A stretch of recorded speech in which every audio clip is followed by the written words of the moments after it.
and welcome back to another episode of She is a Leader, where I interview female leaders and poke their brains to figure out how did they build a business around their passion, their compassion, and their life. And today I am excited to have Kabaale right here on my show. She is a Facebook ads strategist and the founder of Best Ads Limited. With a passion for helping entrepreneurs build scalable businesses, Carol specializes in creating automated, did somebody say automated? Guys, you know how much I love this word. Carol creates automated lead generation strategies that give her clients freedom. There's another one of my favorite words. While delivering results. After transitioning from the corporate world, she has successfully built a business that allows her to live life on her terms, all while empowering other entrepreneurs to do the same. And my audience already knows why I said yes to you, come on, because this is pretty much mission of Ask Evie. It's like you got all the check boxes marked. Welcome so much to the episode. I am so happy to have you. Well, I am so excited, Evie, to be here. This is going to be so fun. And let me tell you something. I love checking boxes. I am like, give me all the stars. We used bees in school, the little busy bees before. So like they started this after I was the first few grades. They didn't do grades. They did just bees. So I'm like, stars, bees, we take it all. We take it all. Now, tell me, Carol, little Carol, did she think she's going to be who she is today and what you were doing? Or was she like completely different?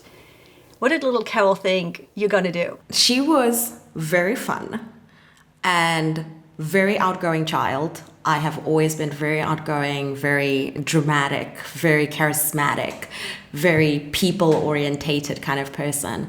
Both my parents are doctors, so I actually thought I would become a pediatrician, and I always have this passion for children, and I love little children.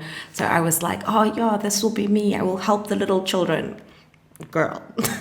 I remember being in high school and having like to spend a week at the hospital with these poor little kids that I couldn't help, and my heart was just breaking. And I just knew, I can't do this. Are you crazy? Like, no, I'm not built for this. So that plan went out the window. And I think she would enjoy this more. I will say this, little Carol and big Carol, we both like nice things. And yeah, there's nice things at the end of this career. So I like it. I love that.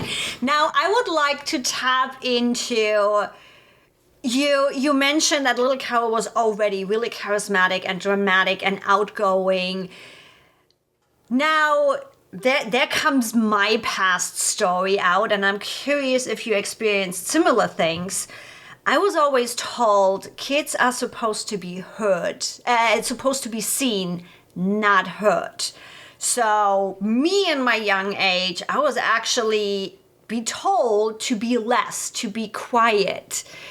How was your childhood? Were you experiencing more of a hell yeah girl, go do, or did you have a similar experience to me? Oh no, I was complete opposite of you.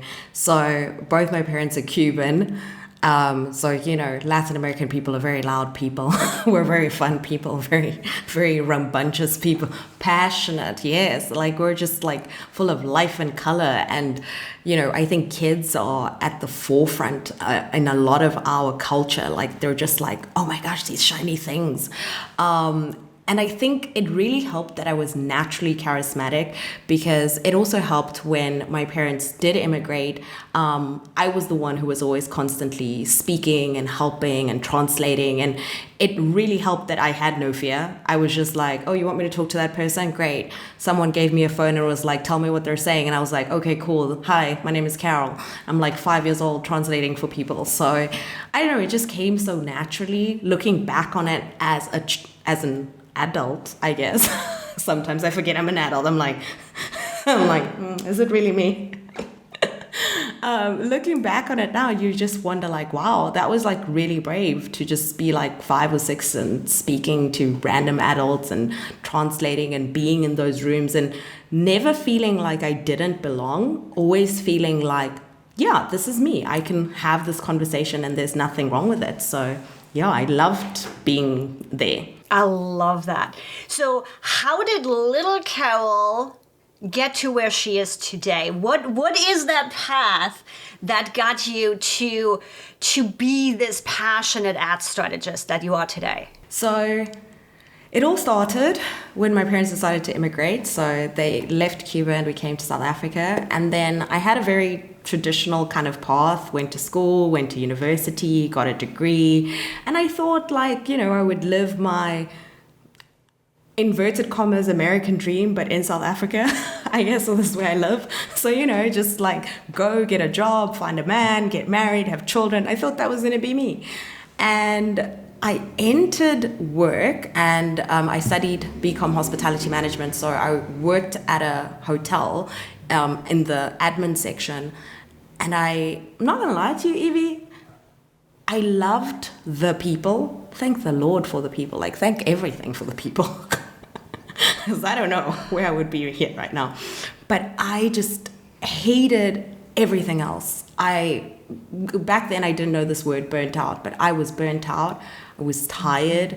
I was exhausted. I had no boundaries. Everything I said yes to.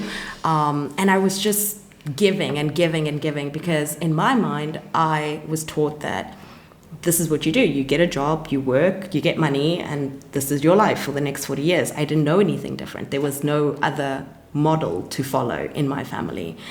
And once, fast forward a little bit, my husband proposed to me, and it was like a movie moment. It was really a movie moment. I cannot lie to you. I just saw my whole life. It flashed before my eyes. I can still see it so clearly today. And I knew that the path I was on was not the path for me. I wanted a life where I had choice and freedom, and working in hospitality particularly, it doesn't give you that because everybody is on vacation. You have to be there. And you never have vacation, so you live past people. And that was really hard on me. And I was like, I can't do that. Like my soul was like, there has to be another way. So I kind of went back and I didn't tell anyone. I just kept quiet. And one day I quit my job. I didn't tell anyone. I didn't tell my fiance. I didn't tell my parents. I didn't tell anyone. I just quit. Yeah, I had no savings. I had no plan. I just quit. But I knew. Wow, talk about brave. Yeah. Just doing the jump. It's like, and sorry to interrupt here for a second because it's like, I wanted in that moment, taking that plunge, taking that jump, just doing the thing. I would love to hear from you the emotions in that moment because so many people with me immigrating from Germany to the States are like, oh my God, so brave, so big. And I'm like, this is actually, it doesn't feel like it's such a big thing because I packed 2 suitcases and a dog, jumped on a plane and didn't go back. Not a big deal, but that's my perception. So other people's perception is like, holy cannoli. So my perception right now to you just being like, cool, I'm done. My fiance doesn't know. My family doesn't know. I have nothing in the plan. I'm just done with this. To me, I'm like, holy cannoli. But I would love to know your emotion, your thinking in that moment of, I'm just done. I was done. That was, you put it really well. I was just done. And I knew I needed more. I knew I was like, this is not it. And I knew if I told someone about it, they would talk me out of it. That's why I didn't tell anyone. And I was like, my mom always has the saying that she says, like, a secret of 2 is a secret of too many. So I kept that to myself. I was like, I'm not going to tell anyone. No one's going to walk me out of this. No one's not going to tell me that I'm not doing this. And that's what I did. I just quit. And I sat at home and I told my fiance at the time, I said, hey, they said I can work from home. Lies. While I was figuring it out. You took that to a whole nother level. And I said, no, they said I could work from home. That's why I'm here. And while I was figuring it out, like what I was going to do next, and I went old school, I sat down, what am I good at? What do I like? What do I don't? And I figured that out. And the biggest thing that I knew that I liked, I loved working with people. I needed to still have that in my life. I love being of service. I love being able to help. The next thing I knew is I liked when I was creative, when I got to create and be and do like, so how could I do that? And the other part that I really enjoyed, I used to work in business development, was the marketing side of business development. And I was like, what if I could do something like that?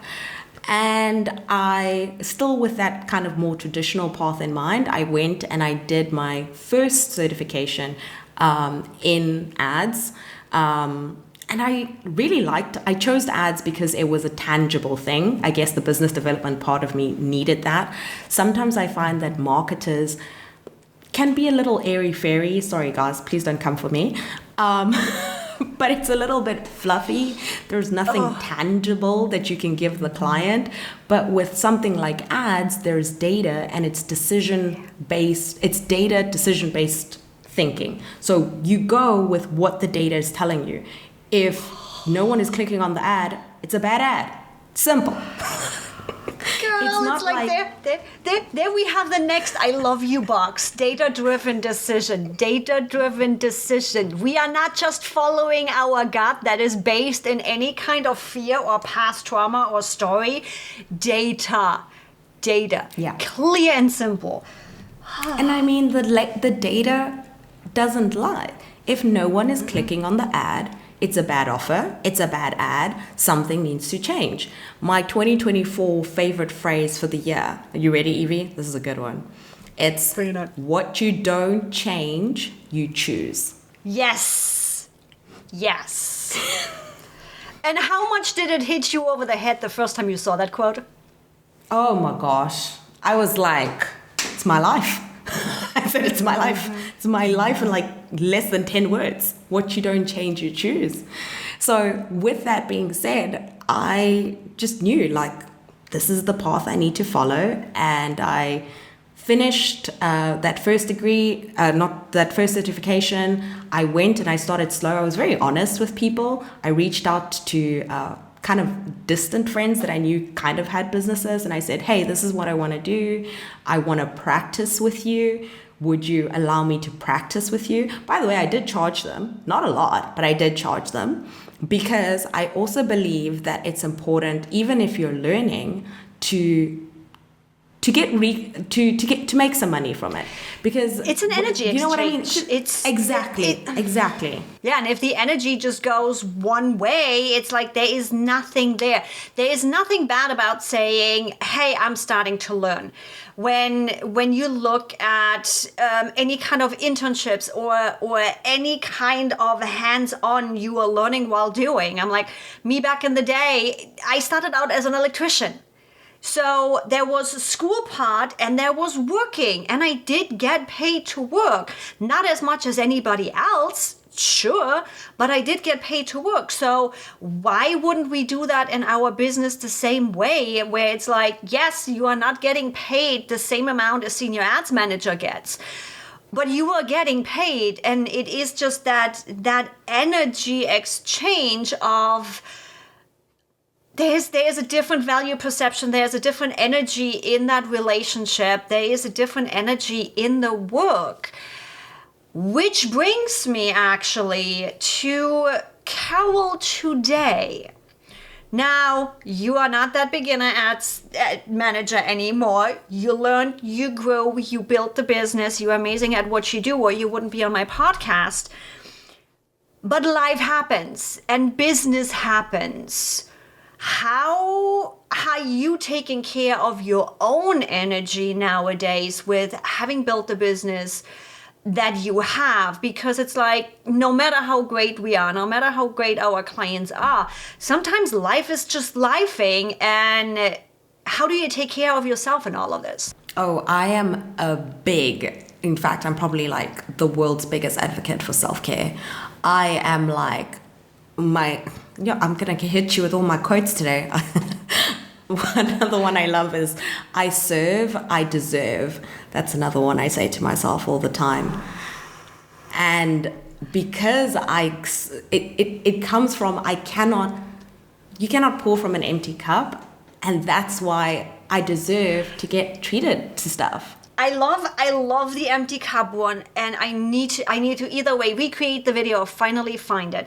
Have you ever seen that video where they're actually challenging the fill your cup before you give to somebody else?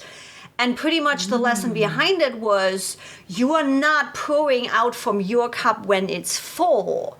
You are pouring from your saucer underneath. You are overfilling your cup. And what's collected on the bottom, the extra energy, the extra budget you have, the overflow you have, is what you are giving away. Have you ever seen that video? No, but that's fascinating. That's a different way of thinking about it.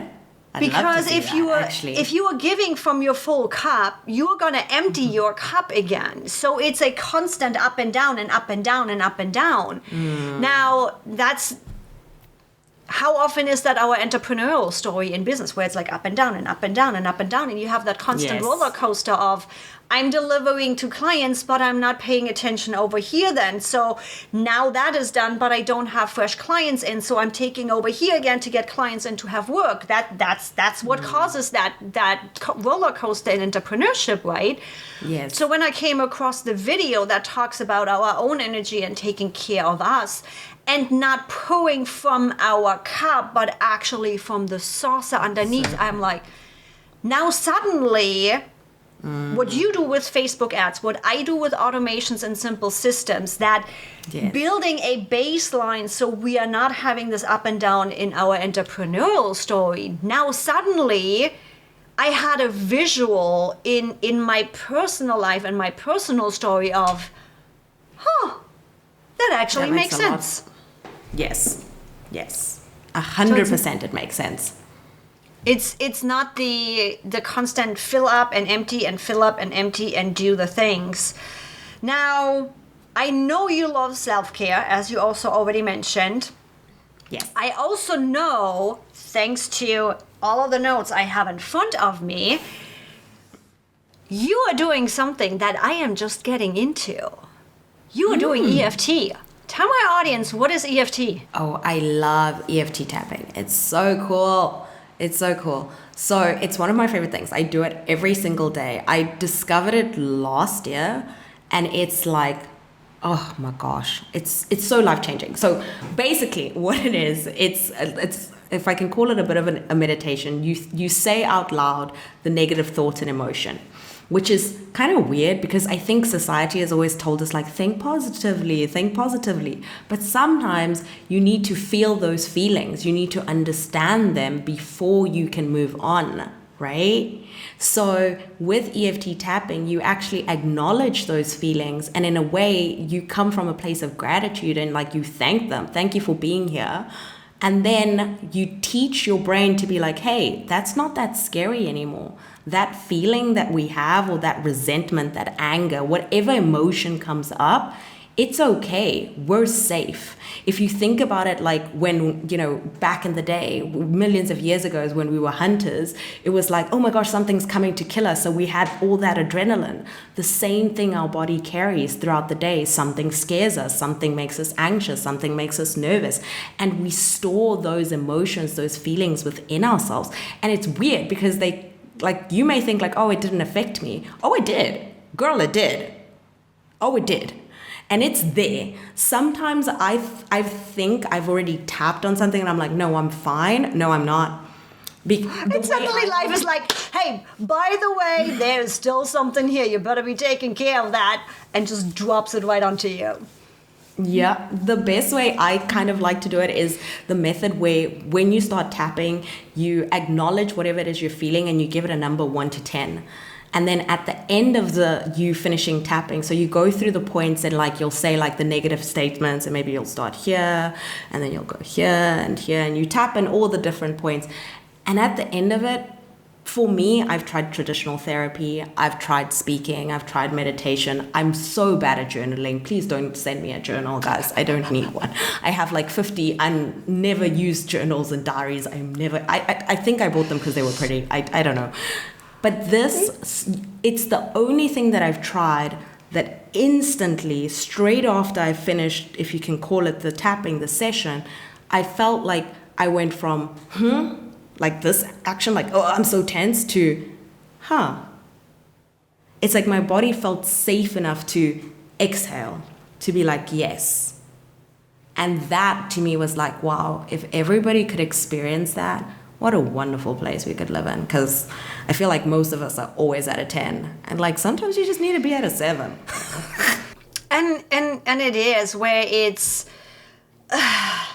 I've been body hacking for a while. If that is sleep, if that is my coffee intake, if that is alcohol, whatever it is, where it's like I've been really working on tuning into my body and listening to it. And it's like just that, talk about latest lesson. Just to learn that it is okay to be okay. Wow. That has been, I'm literally getting goosebumps. That is literally the work I am doing right now, where it's like, I was sitting there and it's like, life was really good. It's like the last 6 months of my business it's been a shit show. It's been a shit show. I've been one of those people that 2024 was not as planned. And I'm like you. I'm collecting data. Okay, what happened? Where did it happen? How, what, why, where, when? And a lot of things comes back down to my systems because I focused so much on giving my clients and helping them that I didn't keep upgrading my own business. My own fault. On the other hand, I'm like, but why didn't I? Why didn't I? I've been saying for a year, I want to implement this. I want to do this. I want to do this. Why didn't I? I was doing really good, yet I didn't focus on this. And suddenly I'm like, I'm not used to being okay. I'm not used to run around not being anxious. I'm not used to calm. I am used to drama. I am used to a narcissistic boyfriend. I am used to being told I'm too much. I'm used to too loud, too many emotions. This is not a problem. And I'm like, I had good. And looking back at things that I did subconsciously, I'm like, I wasn't okay being okay. Even though I was already working on a whole bunch of things and leveling out my hormones and all the stuff. And I'm like, yeah, great. Then we got the next lesson. It's like never ending. I'm like, on one hand, I'm really excited and proud of all the work I've done. On the other hand, I'm like, we really are never done, are we? No, we never are done. And, we spoke a little bit about this before the show. I had lunch with a friend of mine and she was in a situation. And one of the things I said to her is, life will keep giving you the same situation until you choose differently. So following on what you were saying, I think you needed to have that peace so that you could choose like, hey, am I going to invite the drama back into my life or am I going to be okay being okay? So I think that was like part of your choice and like part of like what happened next. And I'm so happy for you that you got to like experience that. What a gift, truly. I love that for you. The thing is, when we're in it, I'm like, looking back, it's like, it's all clear, it's all great, it's all fine. But when you're in it, I'm like, really, I did that again. But then I also, and I'm fortunate to be surrounded by people in my personal life as well as my business life that bring me back. That are like, you get to take a day off if your body is like, girl, you need a break. My partner even, it's like, I'm paying really close attention to my cycle because my hormones and emotions right now with everything that's going on is just really elevated. And I had a day where it's like, I can't think. I have full on brain fog. Nothing is working. My body is full on amped up and I'm creative and I have a whole bunch of ideas, but I can't finish it up because the gears in my head are just not connecting. And my partner was like, where in your cycle are you right now? And I'm like, I'm going on the couch. I'm going on the couch. I'm taking my phone. I'm taking my AI bot to just collect all the ideas I have right now. And I'm calling it a day. I'm going to bed. So it's nice having that support system that's reminding us too, where it's like, but you actually did work. But you actually also do get to take a day off. And it's nice just not being where I was just a few years ago. Now, we dove a lot into mindset and how you do things and how you help yourself and how you level your business. Now, part of this also, as we are entrepreneurs, right? Part of our life is running a business, getting clients in the door, getting business. And I know a lot of my community has been struggling in 2024 because so much has shifted. And I believe ads are actually a big piece of this, where we don't have to show up constantly every day and daily shorts and all the things if we don't want to do those. So I want to take a few minutes here to dive a little bit in system and what's possible and what that can look like for my audience of just generating traffic and being able to step away. I believe in business, we either spend our time or we spend our money. I'm moving into a point where I'm spending more of my money and less of my time. So for everybody that is ready to spend a little bit more money and a lot less time, where can they start? What can they do? How can they integrate what you do and Facebook ads into their business? So I always say starting this journey of doing ads is choosing yourself. It's actually an investment. You're choosing you. I don't say it to my clients like, hey, we're not gambling. We're not like throwing spaghetti and hoping it's going to stick at the wall. What you're doing right now, whether you put in like $10, $100, $100,000, it doesn't matter. You're betting on yourself. Every time you post on any of these platforms, I really don't care which one it is, you're playing to lose, because you cannot control that algorithm. You're posting, you're spending time creating the content, creating the captions, automating it and scheduling it or giving it to a team member, and like you said, using your time and your precious energy. And then you have to like pray to the algorithm gods, as I like to call them, and be like, please, please, please, please go viral, please. And then if it does go viral, you have no idea why or how or who. And if it does go viral, does that bring you money or does it not? So choosing something like ads for me is choosing yourself. It's investing in yourself. The first kind of ad that everyone should be running this type of ad is an awareness ad, right? And brand awareness is all this beautiful content that you're spending time creating. You want people to see it. So you can do something as slow as starting with like $1 a day or $2 a day on one ad. And your audience will be people who already follow you or have interacted with your account. Basically, what you're doing is you're beating the algorithm saying, show people my content, right? That's where you should start. Getting people to actually see what you've created. And then from there, I want you to take a moment and not just come up with a goal of like, I want to make money. I want you to be really strategic with how you're going to spend your money. When you go, I'm going to show a bit of my age here.